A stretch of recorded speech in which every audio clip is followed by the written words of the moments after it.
so anxious to get to children's church. Man, he must have a great lesson in store for your kids. My goodness.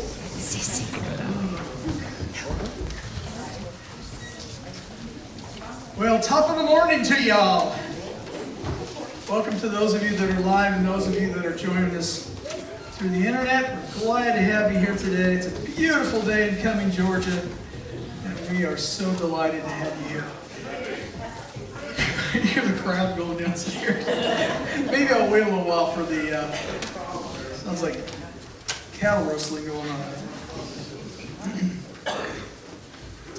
When I was in seminary, one of the courses I took was entitled American Church History. And in this class, the professor did what is common in secondary and graduate level classes. He said, I'll give you an option to the midterm exam. You can write a paper instead. Now, I was always a much better writer than a test taker. Anybody else in the room like that? I always opted for the papers. And so when I was in high school, I started to write. I was a journalist for the school newspaper. I then became a columnist for the school paper, and I enjoyed that. And it's interesting, as I look back and think about this in your own life, how the Lord has His hand on you even before you come to the point of faith in Christ. When I was all the way back in 4th grade, now I became a Christian in college, but when I was in 4th grade, I knew that I had an ability to teach things to people.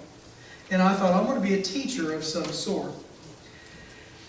And no idea what I was going to be doing when I was in 4th grade, but I just thought, this is something that I can do. And then as I went through school, I developed leadership capabilities and writing skills, ended up teaching for a while, and later went to seminary. And the very skills that I learned to use when I would write papers are the very skills I need to put together sermons, sermon series, curriculum that I write. And so even back then, the Lord had His hand on my life. Have you seen that in your life? Things that God has used in your past, even before you came to faith in Christ, that He's used. That is so exciting.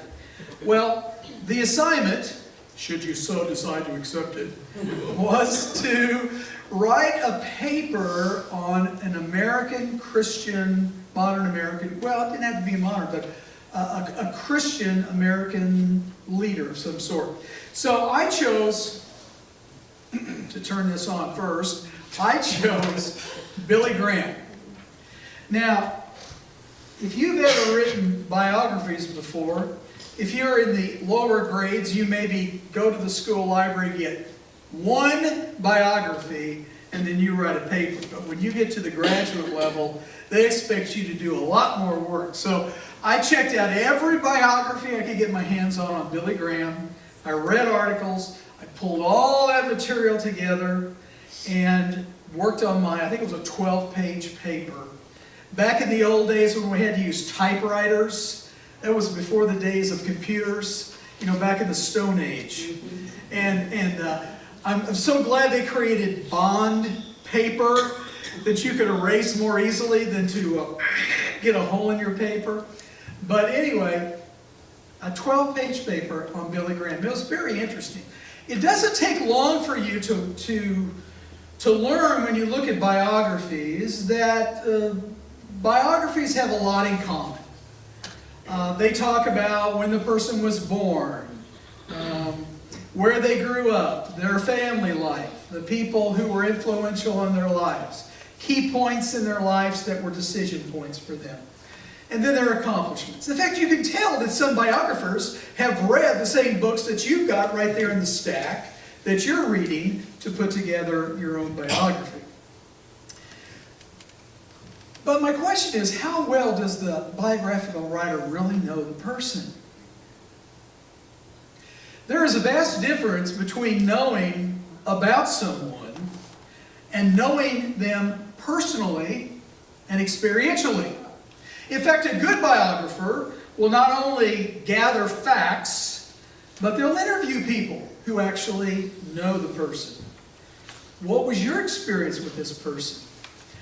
How did you know them? How did you see them react in different situations? Things of that sort. Now, anyone can gain a biographical knowledge of the Lord simply by reading the Bible or reading theology books, but it's the experiential knowledge that grounds you in times of difficulty. Is that not true? Now, this is such an important point. I don't want you to miss this. In this series, we're talking about we are in tough times, and we know prophetically on the end times timeline, things are going to become more difficult as we get closer to the return of Christ.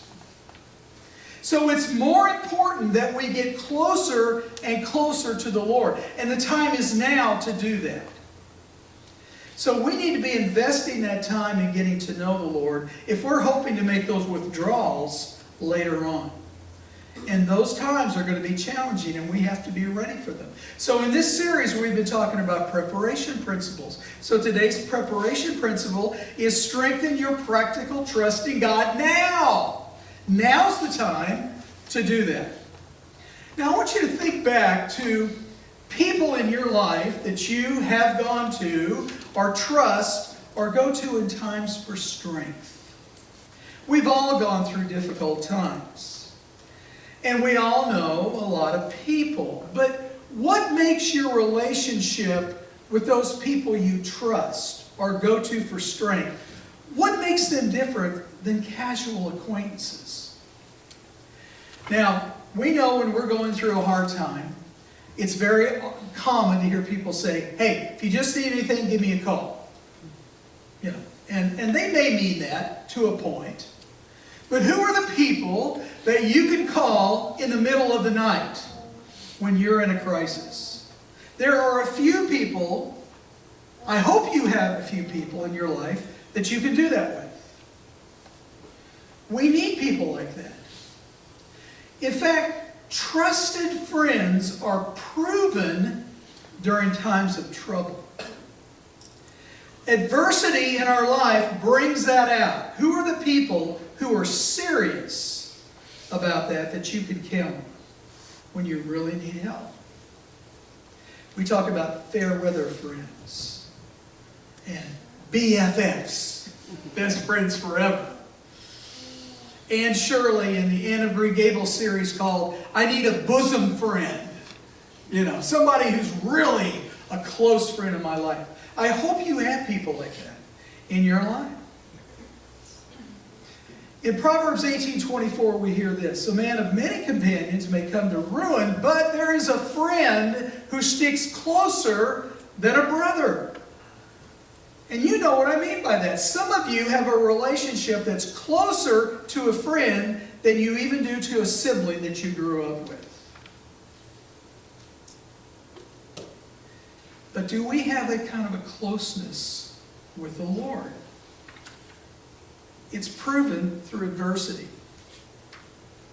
When you consider your personal relationship with the Lord, how deeply are you experiencing His dependable faithfulness to you? Or are you still on your own? Now, you know, it's really funny. We Christians are an odd lot. We get into these habit patterns of doing things. And one of the things that just gets me is we say something that is so theologically inaccurate. You know, someone shares a problem and we have a burden for them and we say, God, be with them. If you've heard people say that, right? Be with them. As if God is not omnipresent, right? He is with them.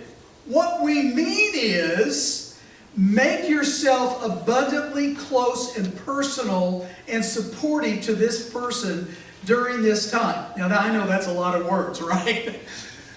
But it is theologically inaccurate to say, be with them. He is with us always. But there are times when we especially sense His closeness.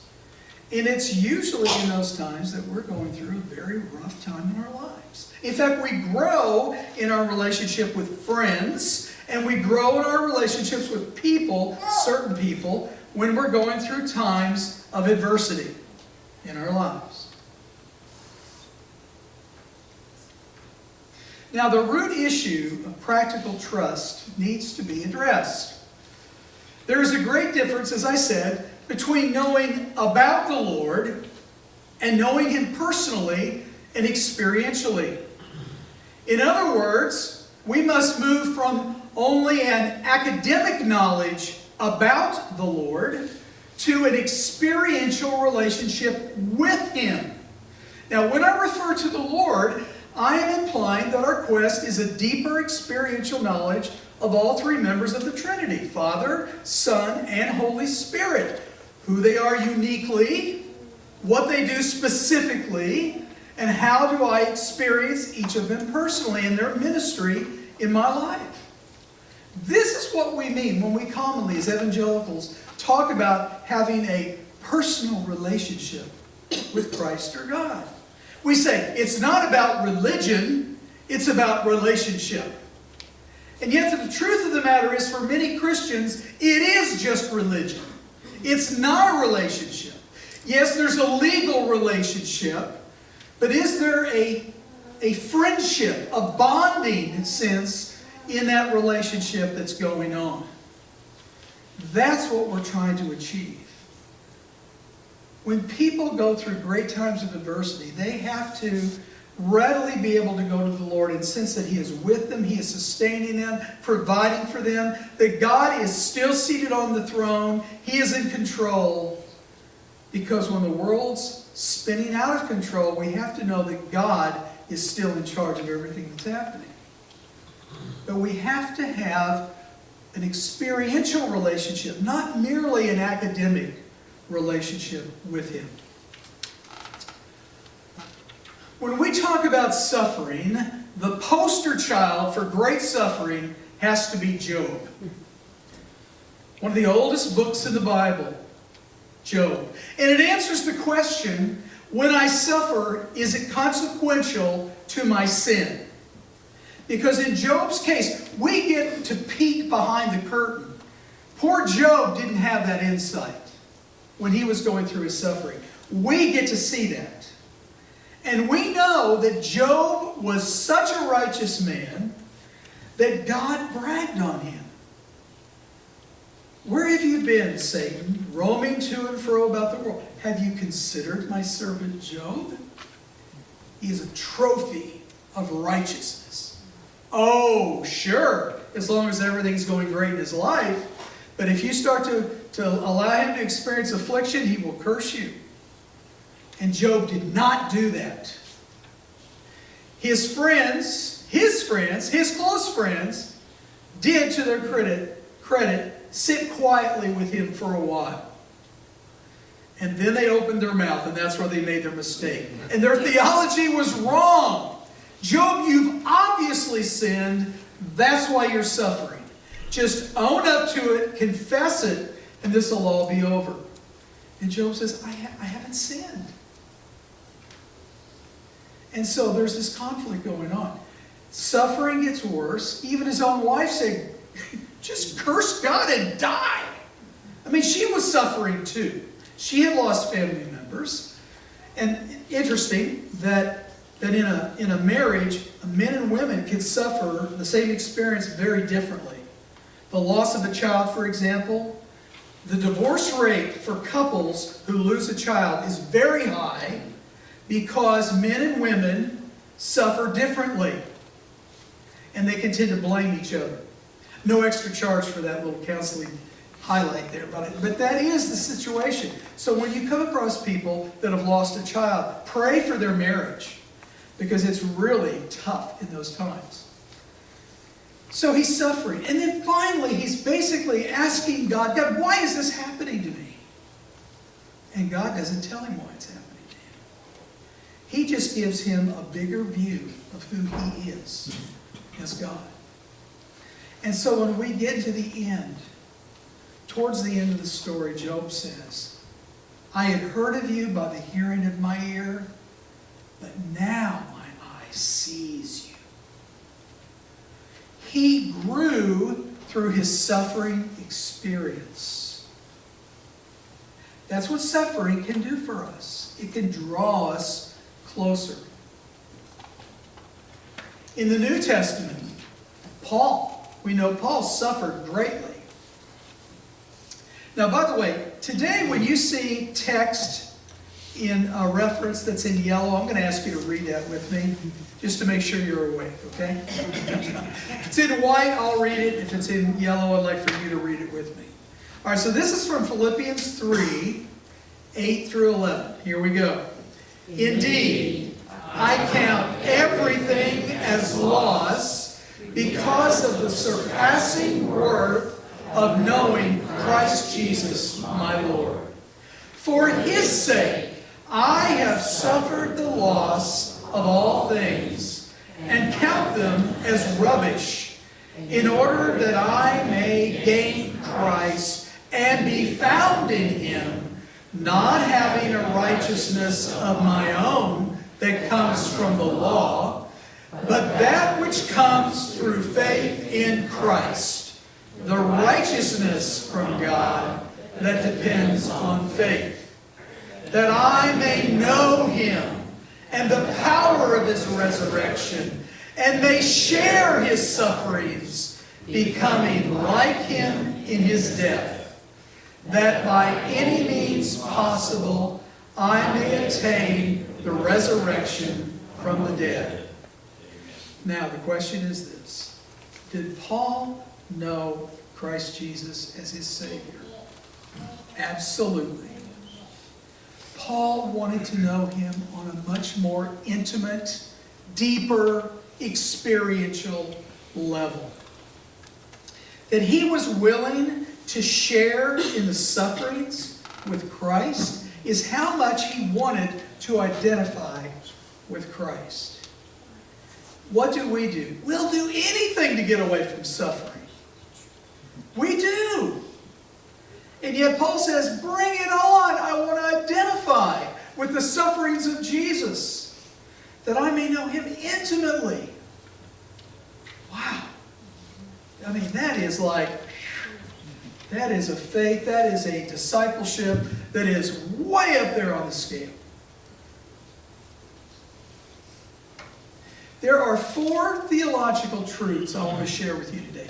When we're going through times of suffering, these are 4 key theological truths that we must experientially embrace. We have to count on these things. Even when everything around us seems to deny it, we've got to say, no, I know this to be true. This is in God's Word, and God's Word is truth. The first one is the sovereignty of God. His total control over all powers and events. There are times in our lives when it looks like the world is out of control totally. That God is gone. And he's left us completely all alone. And yet everything passes through God's hands. We can count on that. I'll start with the words that are in white, and you join me on the yellow words. By the way, these are the words of a wicked secular ruler. You got to understand that. From Daniel 4, 34 and 35. At the end of my days, I, Nebuchadnezzar, lifted my eyes to heaven, and my reason returned to me. And I blessed the Most High, and praised and honored him who lives forever. For his dominion is an everlasting dominion, and his kingdom endures from generation to generation. All the inhabitants of the earth are counted as nothing, and he does according to his will among the host of heaven and among the inhabitants of the earth, and none can stay his hand or say to him, what have you done? He is in total control. That's why the first week we sang that song, God is in Control by Twyla Paris. We must remember that. God is in control. Even when it looks like it's out of control, it is theologically true. He is still in control. He lets us experience certain things purposely. He will turn us over at times. But He is still in control of all powers and all events. The second theological truth is the providence and provision of God. Here we're dealing with His care in providing, sustaining, and governing of the universe for our welfare. Genesis 22, 13 to 14, when Abraham was to offer up his son Isaac, it says that Abraham lifted up his eyes and looked, and behold, behind him was a ram caught in a thicket by his horns. And Abraham went and took the ram and offered it up as a burnt offering instead of his son. So Abraham called the name of that place, "The Lord will provide," as it is said to this day, "On the mount of the Lord it shall be provided." In Matthew 10, 29 to 31, we learn about the value that God has for us. He has value for all living creatures, but especially for us. Let's read this together. "Are not 2 sparrows sold for a penny, and not one of them will fall to the ground apart from your Father? But even the hairs of your head are numbered. Fear not, therefore, you are of more value than many sparrows." God is going to provide for us. We are hearing constant reports about global food shortages. Incredible things that are predicted to happen even before the end of 2022. Power bills are out of control. There are, I believe I read, 20 million Americans who can't even pay their power bills. Companies going out of business because they can't pay for their power. People are having to choose between food and medicines. I mean, we are really starting to see the beginning of some really tough times that are coming. And yet, God will provide for His children. He's promised to do that. We've got to claim that. And as Jim said, we get worried, right, Jim? We look at current conditions and we think, oh, I don't know what's going to happen. But then what do? We look backwards. And we go, look what He did back there. So we pray, but we thank Him. When we're thanking Him, we're reflecting backwards. Saying He's done it before, He's going to do it again. He's promised it in His Word. So we can count on that. The third is the love of God. The love of God is His benevolent affection for us as an act of His free will and not based on our personal merit. You and I may think we're hot stuff and that God, is getting a bargain when He gets us because of who we are and what we can do. And yet, He cares for us. He loves us regardless of anything in us that would be appealing. He loves us in spite of ourselves. Romans 5:8 says, "But God demonstrates His love toward us in that while we were yet holy, righteous people," is that what it says? "While we were yet sinners, Christ died for us." While we were thumbing our nose at God saying, "I don't care about you one little bit," He said, "I'm going to choose to love you, and I'm going to draw you in salvation just to glorify myself." That's the kind of love God has for us. Romans 8:38 and 39.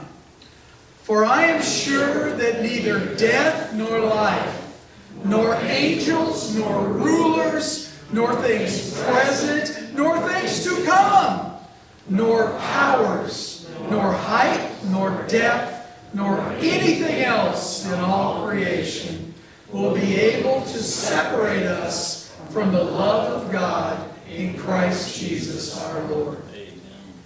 Listen, when we suffer, and I can remember a time in my life, and Susan will remember this well, and I had the worst pain in my life. I think I may have shared this with some of you. The worst pain in my life I'd ever experienced, right here in my gut. And it was so bad. I mean, I was crying out to God, God, please, you say you love me. If you love me, how can you allow me to suffer like this? I'm in intense, agonizing pain. And I had to go to the emergency room. Susan's dad was visiting with us from Indiana. He stayed home with me. Susan took the kids, went to church. He ended up taking me to the fire station so I could get in an ambulance and they could get me right into the ER. I wasn't going to sit in that ER room. There was no way I could do that. And they took me in and they got on it. I said, just dope me up. Just put me out so I don't experience this pain. It was so intense. The next thing I remember was waking up in a hospital room and they still had me doped up. People came to visit me in the hospital, and I was still sedated. And they said, your face, you were still grimacing with your face. But of course, I wasn't aware of it, I guess, but the pain was still there. What I later learned is that I had acute pancreatitis. And there was another patient that was about 3 or 4 doors down, 15 years younger than me, that died on that floor, in that room, from the very same thing that I had. So that medical staff, they were all over my care, because they did not want that happening again. And what I learned through that, while I was questioning the love of God, you're my father and you're letting your child suffer, why are you doing this? Is that there were things in my life that were way out of balance that I needed strict health attention to. And they said, you can't have this happen to you again. It could kill you. You have got to be very careful. And I had to make major adjustments. I wouldn't be here today if I probably went through a second attack like that. And so God was saying, no, you need to go through this process because you need to change some things, because I've got a longer-term plan for you. I'm not done with your time here yet. I'm not ready to call you home yet, because I got jobs for you to do right here. And so at the time, but you know what? When we're going through that suffering, this is very hard to accept, isn't it? That God loves me. Oh, but why am I in such pain? Why are you, the sovereign one, allowing this to happen? He loves us, and nothing. I mean, he covers all the bases in this reference, doesn't he? Nothing, absolutely nothing, can separate us from the love of God. Nothing. Wow. And here is the fourth one. The justice of God. His action as a holy and righteous judge to hold all people accountable for their actions. Now, God may not settle accounts at the end of the week, but He is going to settle accounts. Everyone will be held accountable. You and I will be held accountable for our works. At the judgment seat of Christ, the Bema, that's where we are judged on our works. It has nothing to do with salvation, but it's a reward-based system. And for the unbeliever, the great white throne judgment, they will stand before God and books will be opened, chronicling their lives. And after that, they're cast into the lake of fire. God is going to do this. But you see, we want it right now. Right now! We are that microwave society. We want everything. I want the express line. I want microwaves. I want everything right away. And God is patient. God waits, but it doesn't mean that He's not going to do that. Psalm 96, 10-13 says, "Say among the nations, the Lord reigns. Yes, the world is established. It shall never be moved. He will judge the peoples with equity. Let the heavens be glad, and let the earth rejoice. Let the sea roar and all that fills it. Let the field exult and everything in it. Then shall all the trees of the forest sing for joy before the Lord. For He comes to judge the earth. He will judge the world in righteousness and the peoples in His faithfulness." And then we read this in Revelation 19. "After this I heard what seemed to be the loud voice of a great multitude in heaven crying out, 'Hallelujah! Salvation and glory and power belong to our God, for His judgments are true and just, for He has judged the great prostitute who corrupted the earth with her immorality, and has avenged on her the blood of His servants.' Once more they cried out, 'Hallelujah! The smoke from her goes up forever and ever.' And the 24 elders and the 24 living creatures and the 4 living creatures fell down and worshiped God who was seated on the throne, saying, 'Amen. Hallelujah.'" Oh, this is going to happen. The world just merrily goes along as if there are no consequences for their actions. And we would be in that group if God did not, in His mercy, reach out in grace and bring us into His family. Because it is coming. The wrath of God will fall. And we have been promised to be spared from that wrath. Jesus took our wrath upon Himself.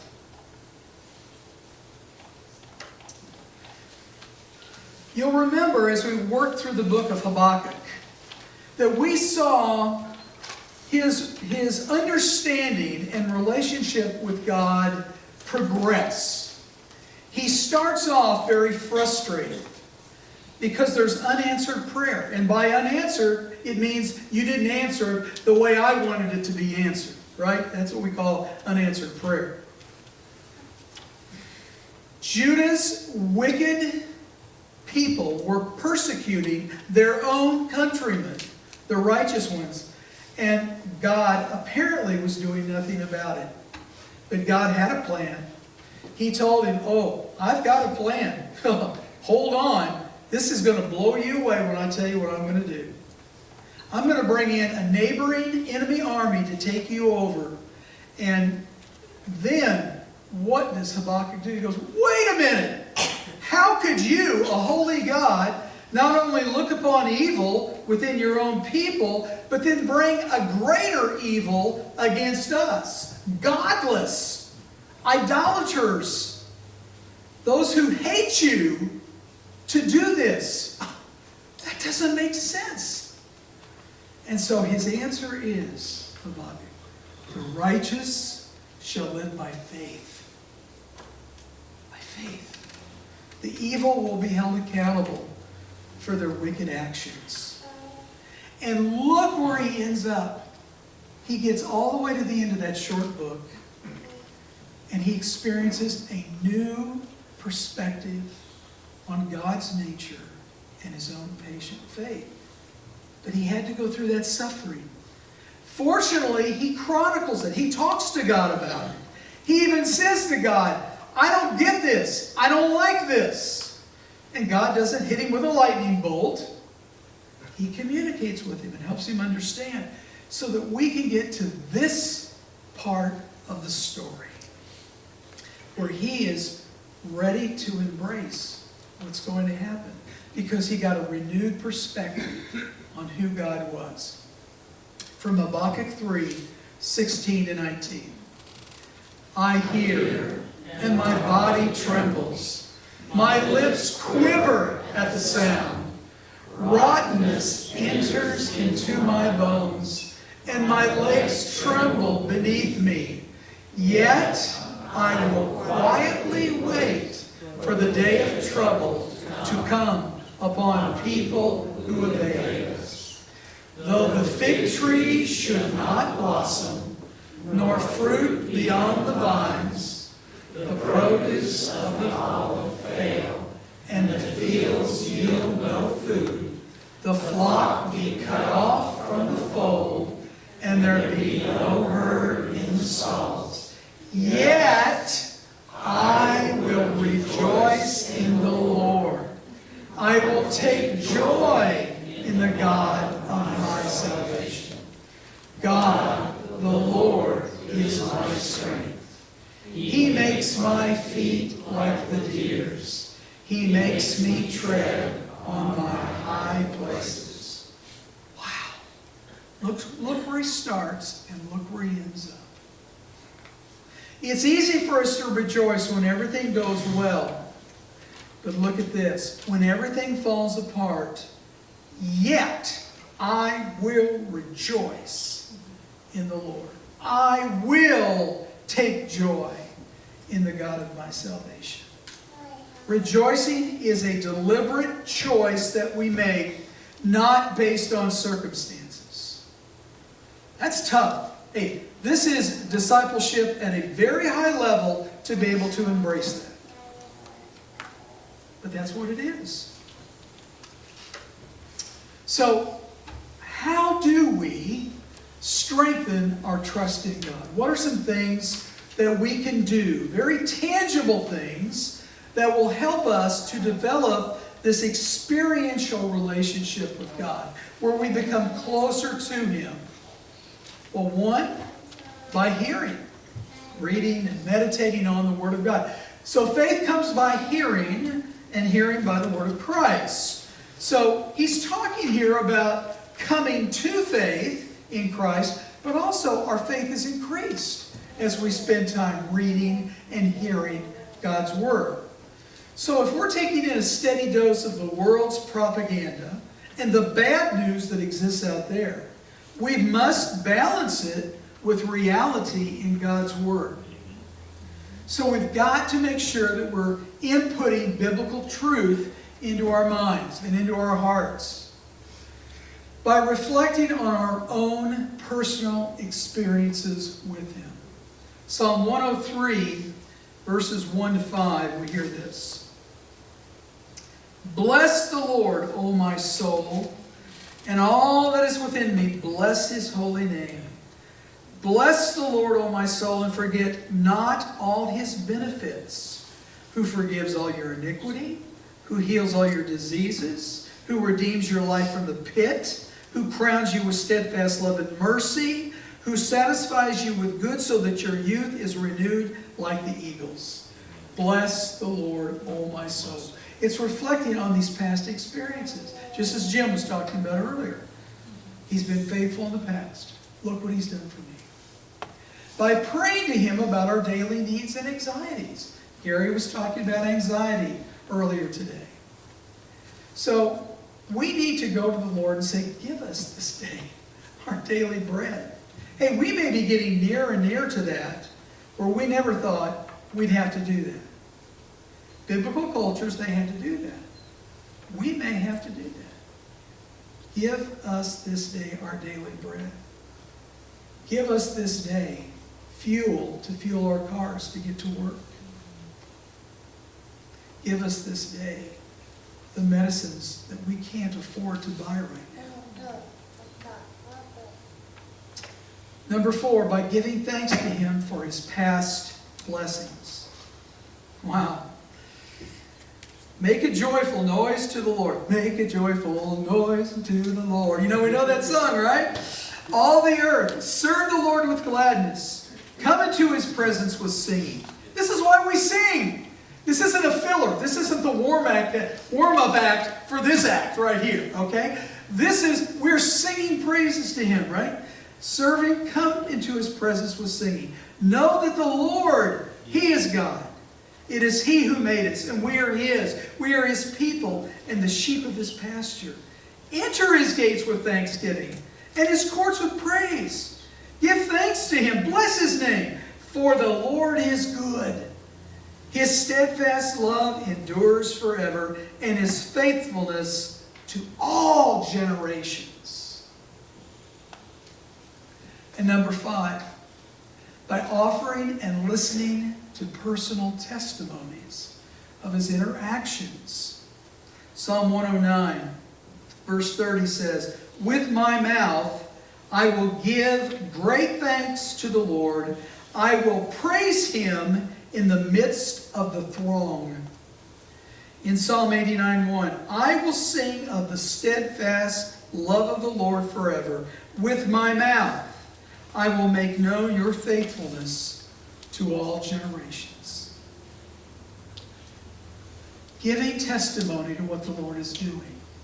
And I put on there for you, where is it? There it is, right there. This slide. For us to experience God, we have to know what to look for, because we're busy, distracted people. So these questions, again, are stated on the teaching notes handout today. How have I recently seen specific answers to my prayers? How have I seen evidences of God's personal provisions for me? How have I seen unusual examples of His timing or linkage of events? How have I seen timely revelations of His Word when I needed them? How have I recently seen repetition of biblical lessons or themes? How have I seen timely ways He's used me in ministry to others?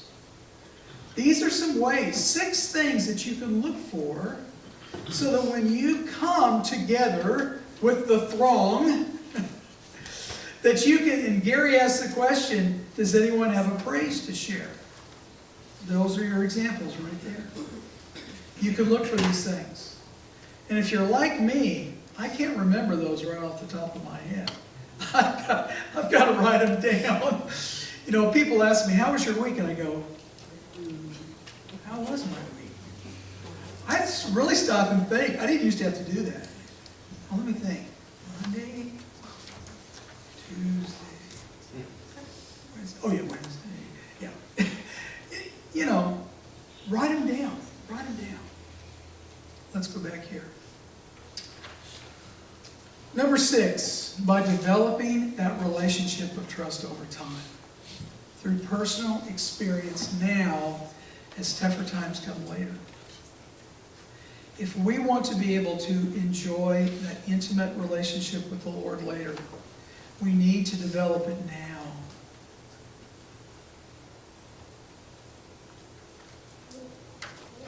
When tougher times come, it will be only those of a strong faith in the Lord who will be able to stand. That strong faith cannot be manufactured quickly or automatically, but through a long, faithful relationship developed over time. We must begin now for what we need later.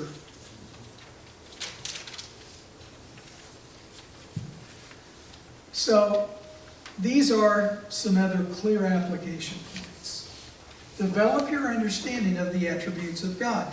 That's why I provided this resource for you today from the Navigators. 30 days of praying in the names and attributes of God. This is a really nice free resource that they let you download. And so Gary was so nice as to go ahead and print this up for you. Put it on different color paper so it wouldn't blend in with all the other white paper out there. So make sure you grab one of these on the way out and start to tap into the attributes of God and add that into your prayer time. Number 2, continue to build your foundational understanding of God and how He interacts with His creation through reading your Bible.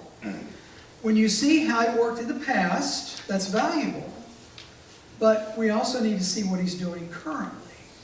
Number 3, develop your personal relationship with Him through prayer.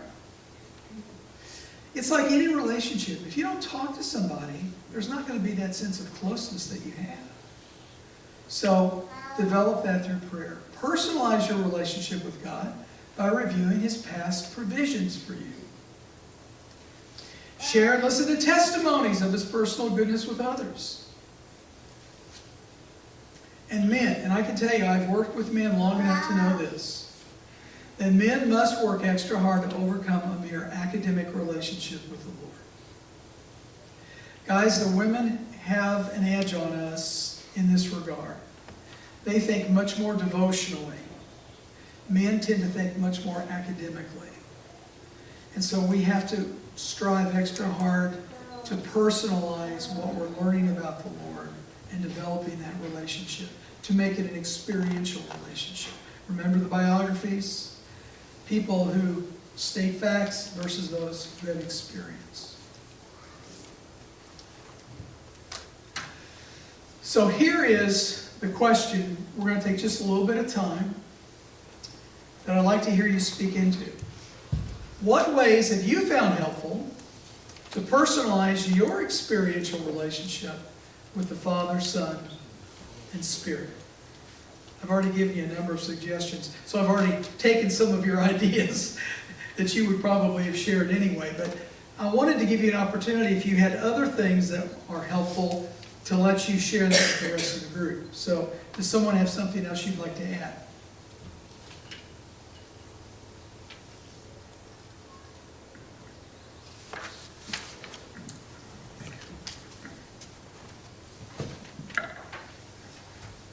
This goes along with prayer to the Lord, but one of the things that I have found that works for me is picturing myself standing right in front of Jesus and looking into his face.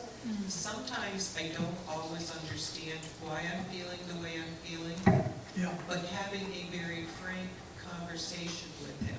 Okay. And I have found that he has spoken back. Not always in the moment. Like I said, I've had one experience where God did speak to me instantly about what I was dealing with. Okay. But it just has been very helpful for me to sort out my feelings and to understand what's going on inside. That's a great suggestion, Sharon. I can remember when I was teaching and I would be driving to school, I would imagine Jesus was sitting right there in the seat next to me. And as I was driving and praying, people thought, who is that nut talking to? You know, well, they didn't see Jesus, but he was right there next to me. And I was trying to have just a regular conversation with him as if he was a passenger in my car. So it's kind of a similar idea. Yeah, good. Others? So I covered all the ideas that you guys were going to share. Yeah, beat you to the punch this time. Okay. So we have to personalize these things. And this is a life quest. This is what we have to be doing. So, you know, and the interesting thing is, he wants that. He wants that. You remember that Larnell Harris song, I Missed My Time with You? You know, that's an interesting, go back and run a search on that on YouTube.